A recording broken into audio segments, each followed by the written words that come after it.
Welcome to episode 41 of the Twig Snapper Podcast. Today I'm joined by John Grahame, former Stanley Cup winning goaltender with the Tampa Bay Lightning. He also played for Lake State, the Boston Bruins, the Carolina Hurricanes, and a handful of AHL teams. How are you doing today, John? Doing great. Thanks for having me on. Yeah, thank you for coming on. There's a lot to talk about, so I tried to pick the topics I thought would be the most interesting. And I figured we'd start by talking about, you come from a pretty big hockey family. Your dad was a pro goalie, athletic director, and your mom was in the front office of Colorado. You and your mom are the only son and mom to both have their names on the Stanley Cup. And you and your dad are the only father and son goalie duo to both play for the same team, that being the Boston Bruins. So I guess I wonder if you could touch on that, kind of growing up with such a hockey-oriented family. Yeah, no, thank you. Yeah, it really started, with my dad and playing in the NHL and the WHA for a few years and winning the Avco Cup there and then on to about 8 or 9 years in the NHL. So obviously starts with him and the passion for hockey and remember being around the rink and, being in Boston and LA and going to the games and being in the dressing room and, all the things that come along with that. So just kind of grew up around the game and just naturally, had a passion for it. And, was fortunate to start at a young age and have some, pretty good guidance from, someone that had, been there and done that. And, my mom's success is something that's, really special as well. She actually started working, for the Denver Nuggets kind of back in the day in the early 90s and formed, worked with a great individual named Tim Lywicki, who's he actually ended up he was the president of the Toronto Maple Leafs, whole entertainment group. But formed a good bond and a great working relationship there. And he ended up taking a job at, he ran the LA Kings and the whole Anschutz AEG. And he asked my mom to, if she wanted to take the job with him there. And obviously we weren't going to uproot our family and leave. And Tim Right. gave a vote of confidence to Pierre Lacroix, who was, obviously the GM and starting the Avalanche, and said, you'd be crazy not to take Charlotte, and who's my mom's name, and kind of the rest is history. She started in '95 with the Avs and she just recently retired this past year, and geez, what is that? She was there, almost 30 years and, went through a little bit of lean times, but they were a tremendous team out of the gates. And we just ended up celebrating, with her this last Stanley Cup kind of when she retired. So we always joke she's the least athletic person in our family, but she's got, 3 Stanley Cups to her name. So it's definitely Right. pretty impressive. Yeah. Yeah, that's really cool. And it's just kind of a cool fact that you and her are both on the cup with different teams, but, still really cool. Yep, we're 3 years apart there. She was in 01 and I was 04 with the Lightning. But yeah, it's a cool trivia for sure that no one else has. So it's a little unique. Right, yeah, exactly. I figured we'd just touch on this quickly, but early in your career, you won a Calder Cup championship. Kind of just touch on that quickly. I mean, do you think having that early success really helped you in your career? Some guys, it takes them a long time before they get a taste of success in the pros. And you had it earlier in your career. Do you think that really helped push you forward or really didn't have any effect? Oh, no, it definitely did. Just, coming into the league and, I think I was, what was I? I was 21. And, I played my first 2 years in Providence there for the Bruins and just a great learning experience. Honestly, my first year, we were the worst team in the league. We had about 10 or 12 rookies that were on our team. And so we went through, a lot of growing pains and just lessons, and learned a lot and learned how to be a pro, or started to learn. And it was a fun year.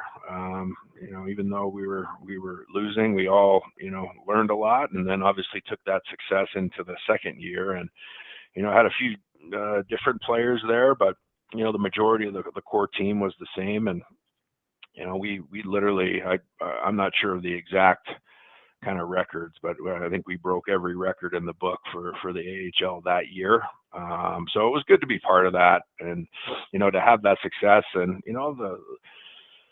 the Calder Cup, it doesn't get a ton of recognition, but as you're a developing hockey player, to be able to kind of add that to your list of accomplishments, that was something that we were all extremely proud of and enjoyed the experience. And I think it definitely helps to be at the top of whatever league you're at, and to continue your progression. So it was extremely helpful for sure. Right. Like you said, it doesn't get a ton of recognition, but it is still the top trophy for the AHL. You're the best in the AHL. So it's still, like you said, really good to add to a young player's resume. For sure. You played with so many great players over your career. I mean, the list goes on and on, from Joe Thornton, Ray Bourque, Cam Ward, Rod Brindamore. I could list so many players you played with.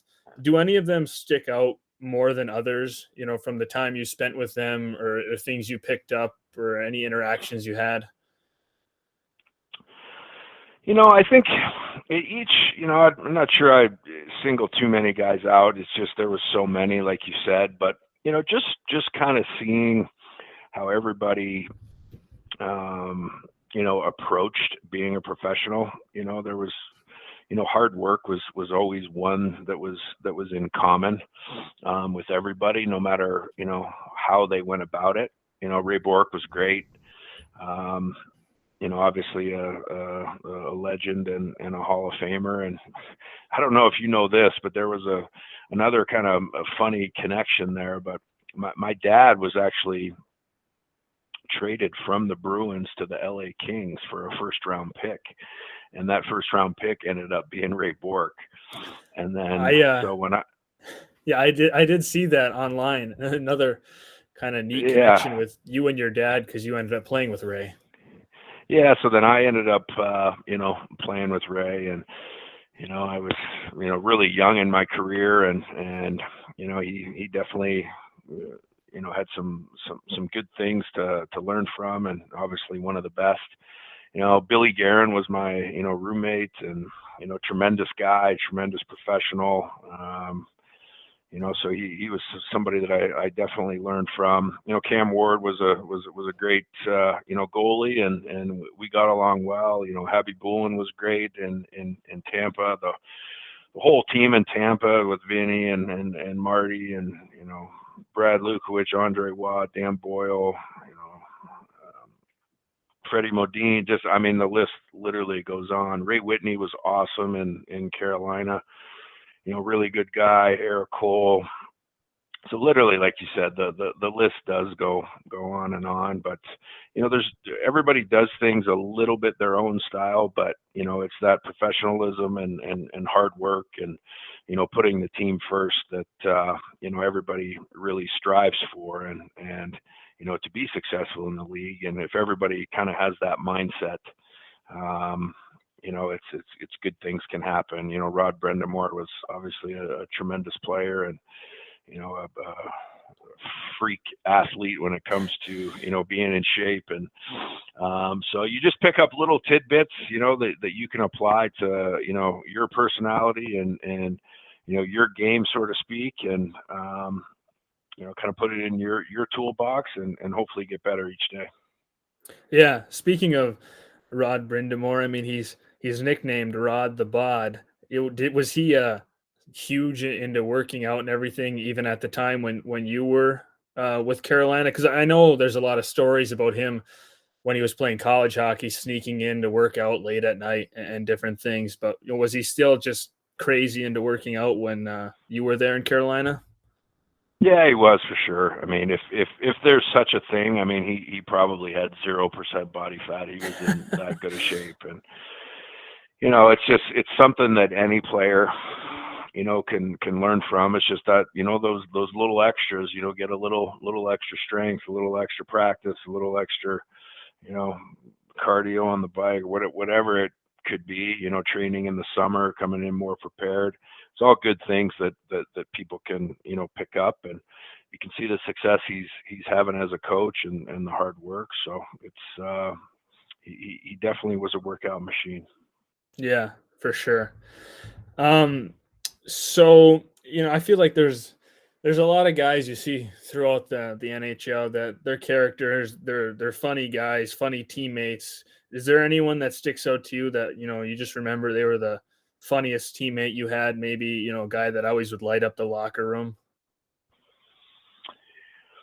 Yeah, I mean Andre Waugh was definitely one of my good friends in Tampa, and just when you talk about a character, I mean he fits the bill, 100%. Really great guy. Just could, like you said, light up the room and a conversation, lighten the mood. Just he brings that character to the team, and just that kind of lightheartedness that you need to make it through, a season. And he was definitely that guy for us on Tampa. And Mike Commodore, I wouldn't say is a funny guy, but he was a great guy in Carolina, but could lighten up the room and things like that. So, and anytime you have a team that's successful, there's going to be people like that are on it, and it's I would almost call it something you have to have in order to be successful. So Andre Waugh and Mike Commodore for sure were those guys for us, and great guys for sure. Andre Y. I think he was just on Chicklets, and he told a story about the Stanley Cup and being on the airplane where he stuck a cookie in his ass to get the team fired up. You don't have to go into too much detail about that if you want, but is that a true story? Do you remember something like that happening? Honestly, I don't remember that part of it. I do remember he was on Chicklets, and he did tell the story that I do remember was the one where we had lost, and he one of the flight attendants went down, and he ended up kind of he took all of his clothes off and put on like the apron and started serving food, and he went up and down the aisle, and even to the coaches and the GM and everybody that was up there. And it just, you want to talk about kind of lightening the mood and kind of getting everybody's spirits up after a loss. It's just, it kind of puts you in that frame of mind that it's like, it's over. It's okay to laugh and move on to the next game. So that was one I remember in the finals for sure. It was classic. I mean, guys could not stop laughing. Yeah, I'm sure, because I'm sure nobody expected it, and it comes out of the blue, and then especially if you guys are down in the dumps about losing, definitely a good thing to lift the spirits and kind of get everyone in a better mindset, like you said. For sure. I mean, it was just so random, and I had never seen it. I don't think anybody had ever seen it before. It was hilarious. Yeah. Changing gears here a little bit. Everyone loves a good goalie fight, and you had a fight in 2003 with Vaclav Rada. Do you remember that incident? And, how it happened and everything that was going on there? I remember it. I definitely remember the fight or the altercation or whatever you want to call it. Yeah, I mean, I can't remember what the score was of the game or kind of the context of it.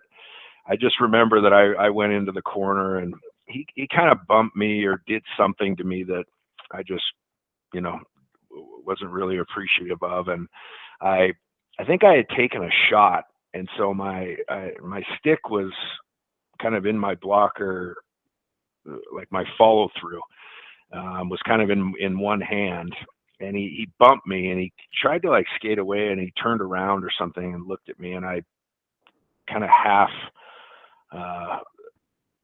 like tried to swing my stick like an axe kind of over his head kind of deal, one-handed, and he obviously didn't appreciate that, and we kind of came together, and the rest is a little bit blurry, but I do know we threw a couple punches, but then there was literally like 10 guys on top of us, and it turned into a melee. So there wasn't too many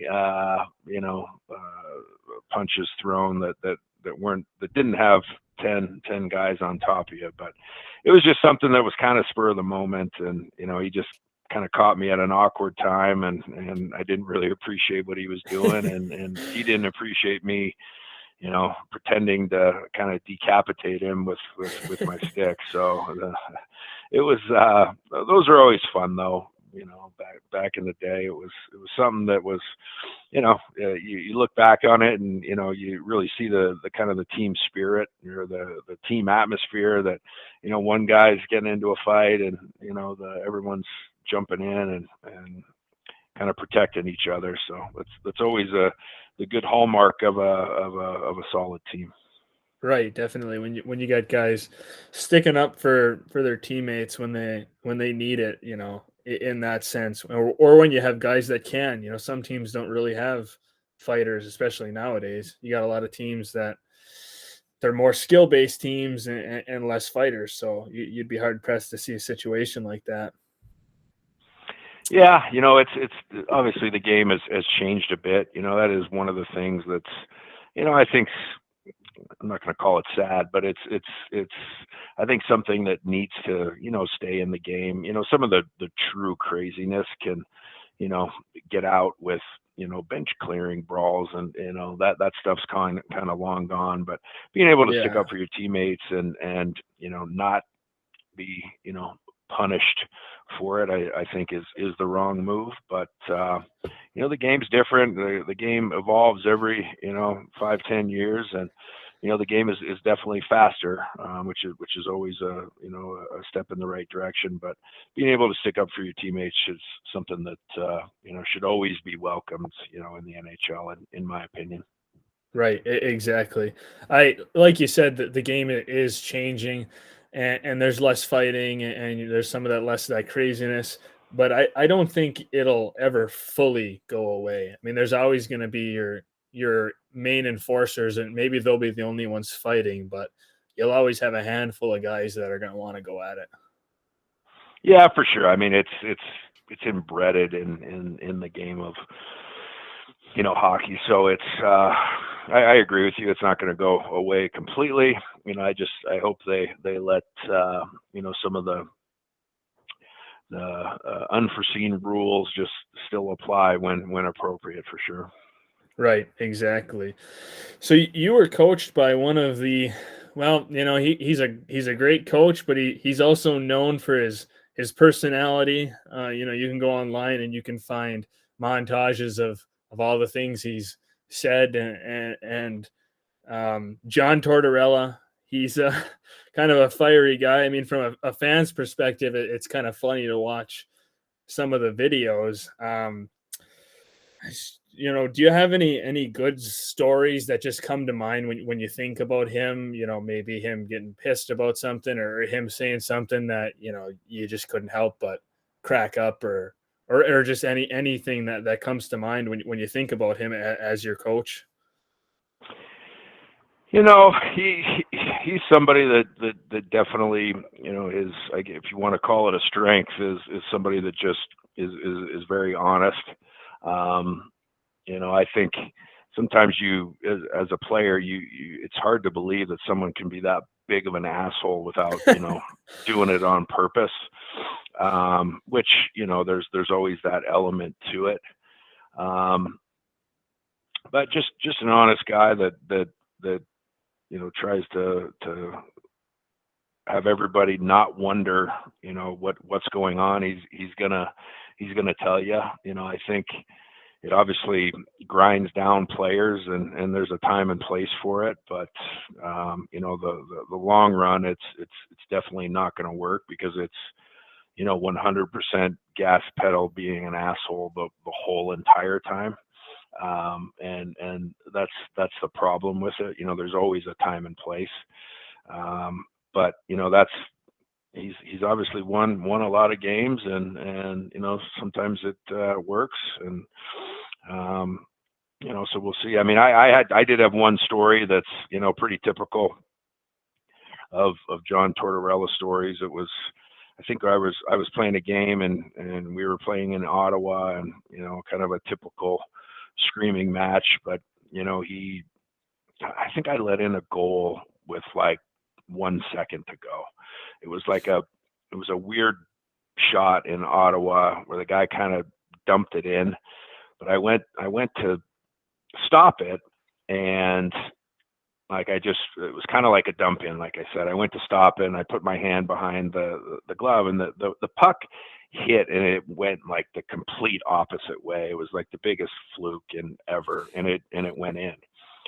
So I think we were winning like 2-0, something like that, and then it was 2-1. And he came in and just literally, because I was sitting in the hallway, just kind of collecting my thoughts and getting ready for the next period, and he just came in, screaming at me at the top of his lungs, is just calling me every name in the book that I sucked, and what the hell was I doing, and I can't believe you let that in, and you're just the worst athlete on the face of the earth, and with some expletives in there. And he did it like 3 or 4 times in a row. He'd come in, and then he'd leave, and then he'd come back like a minute later, and then he'd leave, and then he'd come back. And finally I just had enough, and I just said, I had a problem with it, and go fuck yourself. And we went at it for 3 or 4 minutes, screaming at each other. Then the players had to come out and from the dressing room and hold everybody back, and I was chasing after him and trying to get at him, and he was screaming as well. So I'm sure there's lots of those stories, but yeah, I had my fair share of run-ins, and so that's nothing different from my end, that's for sure. Right. Yeah, I'm sure there's plenty of stories if you ask everyone who played for Torts over the years. And I guess, just one of the funniest things about him, from a fan's perspective, is you just can't help but laugh, because sometimes it's like, I can't believe he just said that. It's just so funny that, most coaches wouldn't say that. It's just, when he says something to the media or whatever, you just can't help but laugh, because it's so ridiculous, or it's so, just flatlined. I think earlier this year, before the season, they asked him about the Flyers, and he just flat out said, "We are not good. We've got no one good. We're bad." I mean, it's just, yeah, he's definitely a character, who's going to be remembered, for many different reasons in the history of the NHL. And I guess you can just kind of leave it at that. Yeah, definitely. It's he's unique. Yeah, that's a good way to put it. So why don't we talk about the Stanley Cup win with the Lightning there? It went to Game 7. You played a little bit in those playoffs.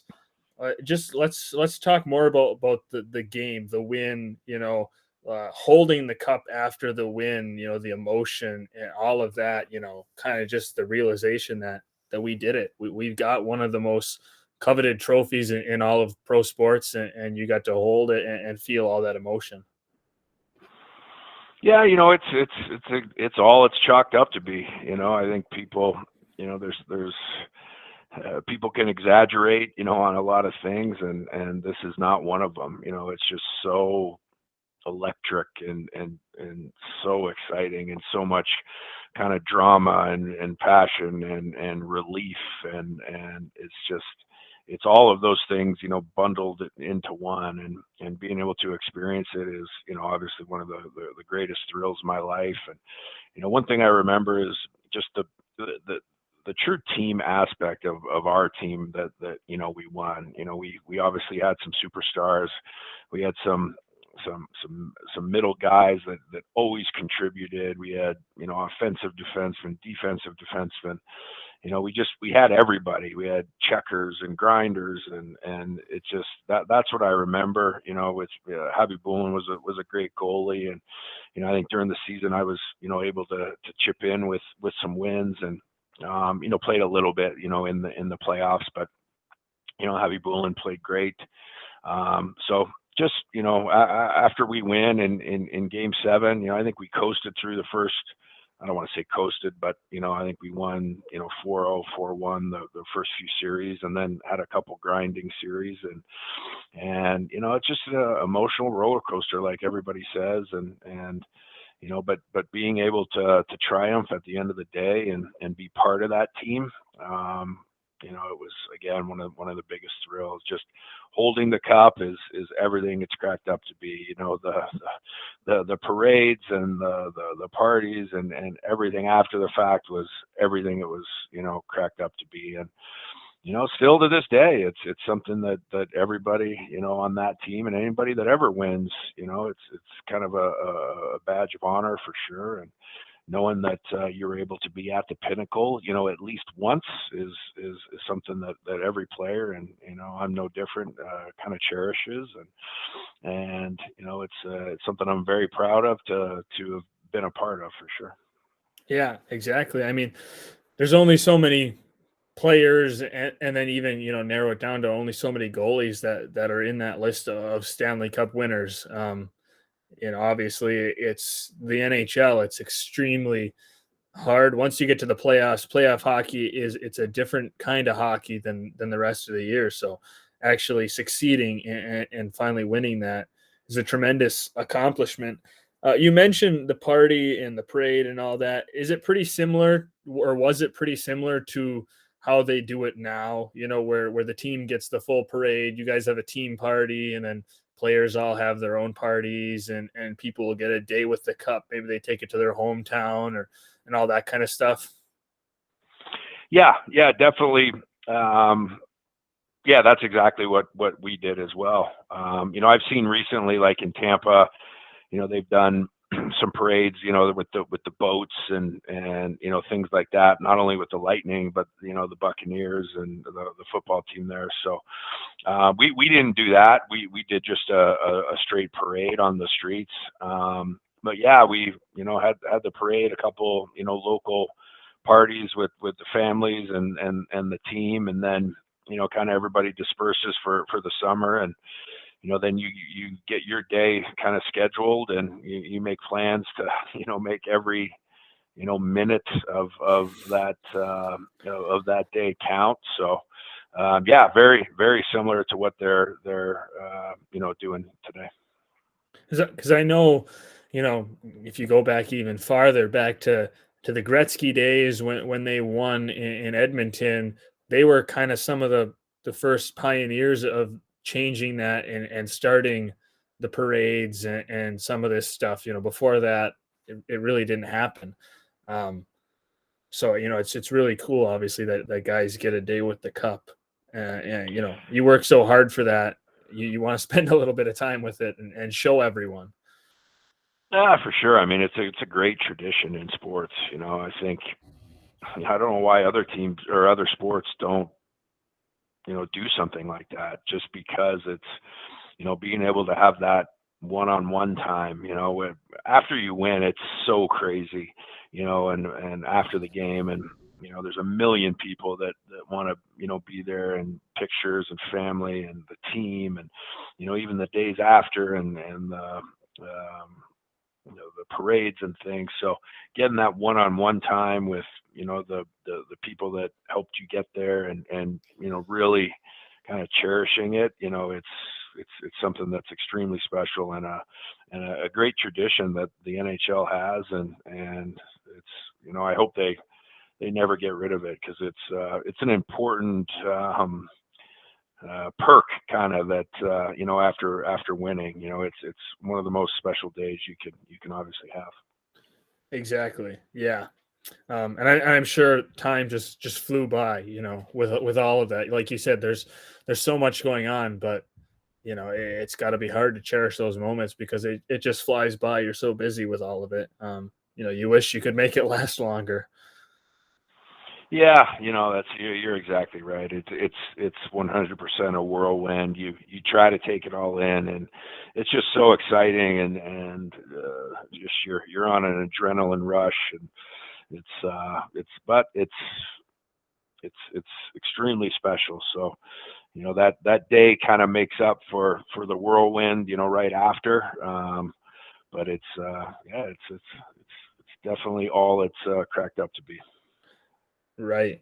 So then the following season, 2005, 2006, you were the starter. Hobby Bullen was gone. Did you feel a lot of pressure? I mean, you guys just won the Stanley Cup. You were the backup. Now it's your show.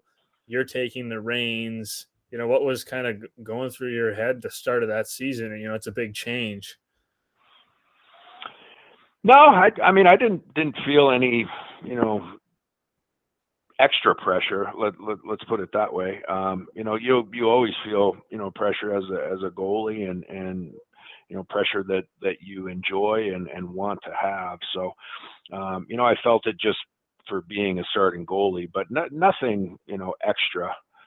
I would tell you the one thing that, and it didn't really have an effect, but it, because we had the lockout, right after we won. So the year off, due to the lockout and then, coming back. So, that was something that, it took a little bit of a extra time to kind of get in the groove, but, it was something that I had, really had been waiting for quite a long time. And, I'd been a starter pretty much obviously my whole life, and then even in the minors there. And then, it just, you got to bide your time and prove you can play. And, I thought I had done that and, really was looking forward to the opportunity. So, it's a little bit of a different animal after you win. There's no nights off.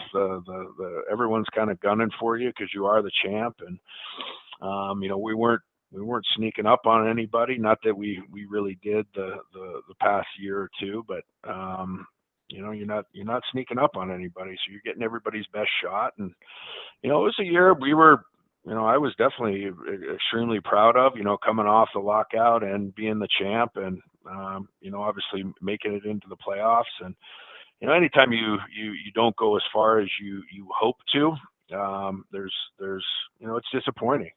But, sometimes you need to be proud of the accomplishments that happen. And, it was a fun year for sure. And, something that I was definitely looking forward to. Yeah, I mean, you making the playoffs itself is a huge accomplishment because obviously everybody doesn't make it to the playoffs. So just getting there, no matter how far you make it in the playoffs, is an accomplishment and a lot of work. Yeah, So, for sure.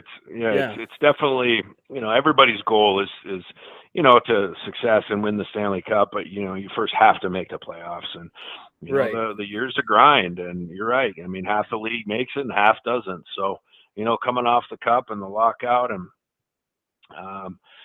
my one of my first years there as full-time starter, it was something that was to be proud of, even though we didn't make the kind of have a repeat champion or things like that. But it's always the goal to make it to the playoffs, and then things kind of restart. So we accomplished that, and so something to be proud of as well.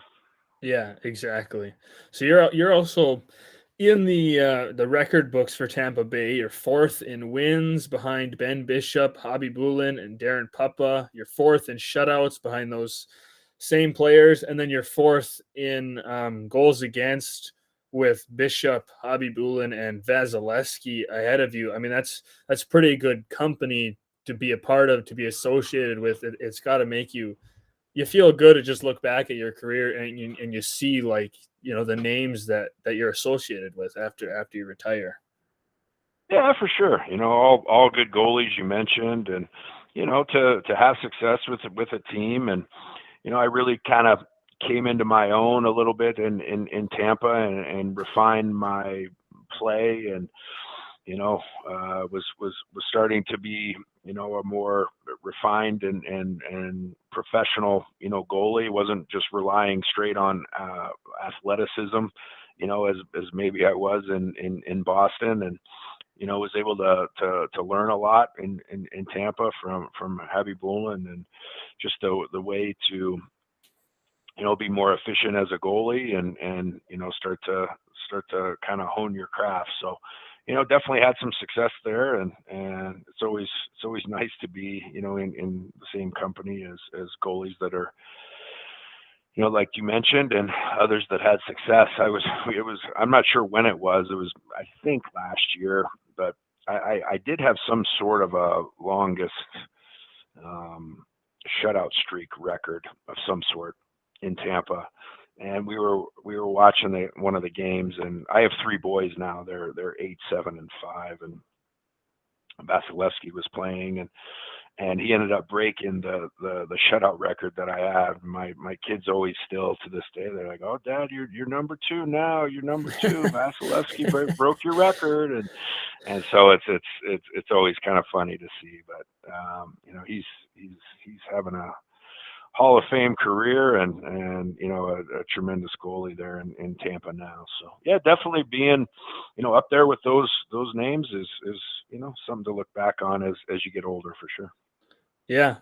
Well, I figured we could just touch on the Olympics quickly, and then retirement before we wrapped it up. So you were on the 2006 Olympic team. I mean, with other guys like Keith Tkachuk, Mike Badano, Chris Chelios. Obviously a loaded roster when you're picking the best American hockey players. So if you could just briefly talk about your Olympic experience. Yeah, it's again, one of those just memories that you'll never forget.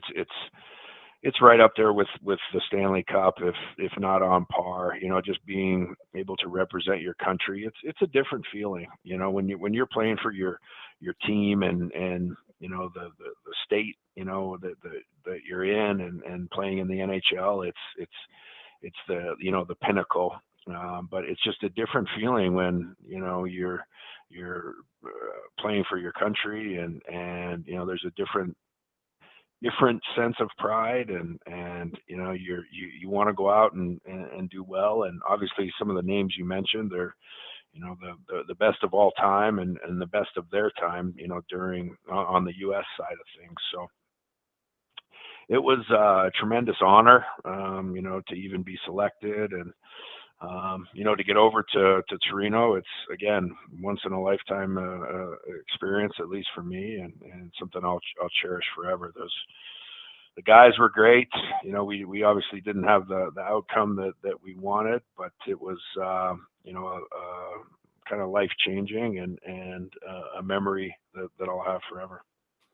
Right. I mean, it's obviously a different level of hockey. In the NHL, you're playing against the best players in the world, but they're split up among different teams. When you get to the Olympics, they're the best players in the world. Each country, the best players for that country. So you get a lot of really good teams, and obviously great competition. Yeah, for sure. It's hard to explain, because you can say it's unique and it's different, and just because it is, I think it's that sense of pride that you have of just representing your country is different than playing in the NHL, and it's something that I know I took serious, and everybody does that gets selected. It's a tremendous honor. Right. Yeah. It's definitely something really cool to add to your resume. So then how did you decide that it was time to retire? You signed with the Islanders, and you didn't end up playing a game with the Islanders. So how did you decide it was time to hang up the skates? Yeah, I had, after Carolina, I had kind of, looking back, I had made this. I hadn't played as much as I wanted, and made a decision to, go over to Russia, and that was not a good experience. I think everybody that's gone over there has seen that, and so it was definitely a mistake. And I think when you're out of the NHL for a year and a half there, and trying to fight your way back, played a little bit for the Avs and back in the AHL there. So I was getting older. I think I was 37 years old, and I just was thinking to myself, is this the end? I wasn't the type of person that wanted to be the guy that was just holding on for dear life. I think I was fortunate. I was a 9th round pick that got to play 14 years professional, and about 10 or 11 of those in the NHL, and win a Calder Cup, win a Stanley Cup, be on the Olympic team. You really can't ask for anything more, from my perspective. And so I could just kind of see that things were slowing down. I didn't want to hang on, and I could just tell that it was time. Just getting older, and there was never, like I said, never really someone that wanted to hang on for dear life. So I just kind of made that decision that it was time to move on and start the next phase of my life. Right. I mean, like you said, everything you listed is just a tremendous career. Most people would be happy if they could just play one game in the NHL. And you obviously, like you said, won a Stanley Cup, Calder Cup, Olympic team, many years in the NHL. So definitely an awesome career. Here, we'll give you a round of applause. Thank you. An awesome career. So as we wrap it up here, I wonder if you could just share some memorable story from anything from your career that just sticks out as something memorable. Could be from college, pro, whatever. If there's something that kind of just sticks out in your mind. Oh, geez, something memorable. I have to think about that. I mean, other than the things that we talked about, I don't think there's one thing that's overly crazy that I can think about. I mean, my Stanley Cup party was that could be a whole nother podcast. It was well worth the wait. It's really the highlights, man. It's you just look back and honestly being able to play a long time and just remembering the grind and the good times and the bad times and the teammates that you forge friendships with, and just enjoying being a professional athlete and taking that all in and not taking it for granted. And it's just something that, like you said earlier, not many people are able to experience it. I don't know what the math is on it, but it's something crazy, 0.0001% of all people make it to the NHL too. So coming from Colorado and being a Colorado native and like I said, a 9th round pick, being able to have a long career and have some success and be on some winning teams and be a part of those teams, it's just kind of really looking back on the whole environment and all the experiences. It's just a great memory, and being able to pass some of that knowledge and information down to my 3 boys, and it's something that's very special. So I think just the overall experience, I'm sure that's not the answer you're looking for, but it's the good times, the bad times, the grind, everything in between. I think you don't ever want to take that for granted, and I truly enjoyed it all. Right. Well, and like you said, I mean, we did talk about the Olympics, the Stanley Cup. We talked about players and everything.